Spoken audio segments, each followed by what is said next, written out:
Hi, and welcome back to this short series exploring horror. I'm your host and guide, Alex. Today, we'll be talking about shock horror and its misunderstanding in popular media. So let's begin with an age old example of shock horror the jump scare. Now, I touched on it briefly in the last part, but there's still a lot about a jump scare to examine. Essentially, a jump scare is broken up into two parts the preparation and the scare. The preparation stage is all about building tension. It's lowering the soundtrack or making the characters' footsteps louder. It's cutting the lights and having them frantically wave a beam of a flickering flashlight around in the dark. It's telling us that there's a murderer in the house, and then sending the character off to find them, even though we're all sitting there in the audience screaming, No, don't open the door. Stay in the living room where it's safe and well lit.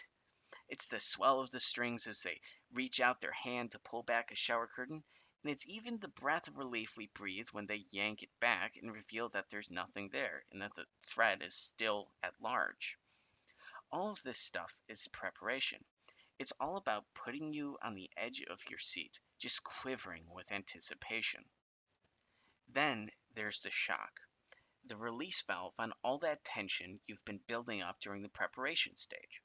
It's the deafening sound of strings as the killer lurches out of the darkness and grabs a hold of some poor victim. But there's something really important there. It's the release. See, without the preparation stage, shock horror is useless and ineffective.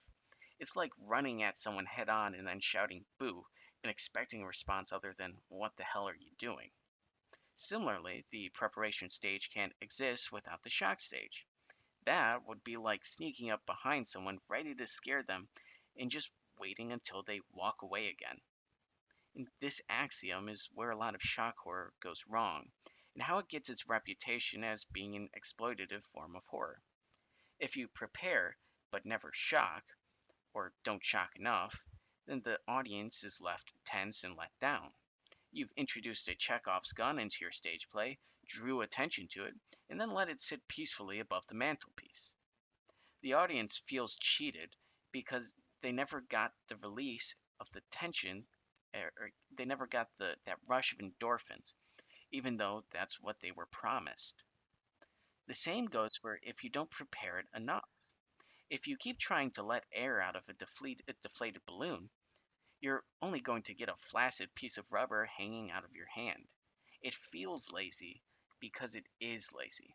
You haven't done the work to earn the shock, and so the audience, with plenty of great pieces of work to judge you based off of, walk away confused and disappointed as you stumble blindly through trying to shock them. Despite its prevalence and reputation in the mainstream, it's actually a very difficult and powerful technique. Just can't rely on it for all of your scares. You see, shock horror is actually very interesting because it's almost an inverse of the other two types of horror.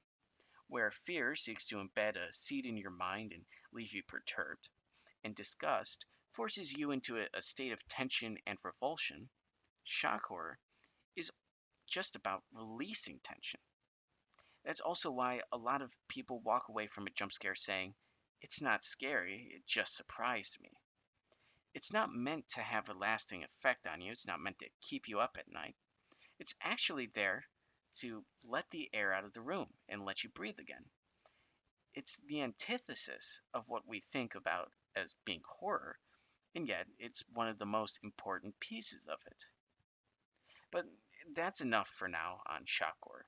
So be sure to join us next time as we discuss disgust horror.